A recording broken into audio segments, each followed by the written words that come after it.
Thank you, Nelson. Ivan, ako partner, meron akong question para sa iyo dahil ngayon napakatindi ng summer heat. Anong ginagawa mo para maging refresh? Tulad ng pinapayo ng mga doktor, siyempre dapat stay hydrated at medyo napapadalas din yung ligo. 3 beses sa isang araw. Ito, Pia, may isang fur baby sa Nueva Ecija na instant sleepcation. Sarap nga naman ang tulog. Sa gitna ng tirik na araw. Fresh na fresh.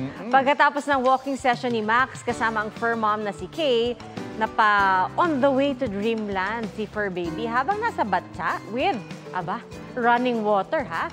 At kwento ng kanyang fur mom, naging paboritong routine na ito ngayon ni Max. Sarap nga naman matulog niya sa batsa na yan, ha? Sa Baler sa Aurora naman, may fun way to beat the heat ang isa pang aso. Nagtampisaw kasi ito sa dagat at enjoy na nakipaglaro sa alon. Talagang water is our friend ngayong napakainit.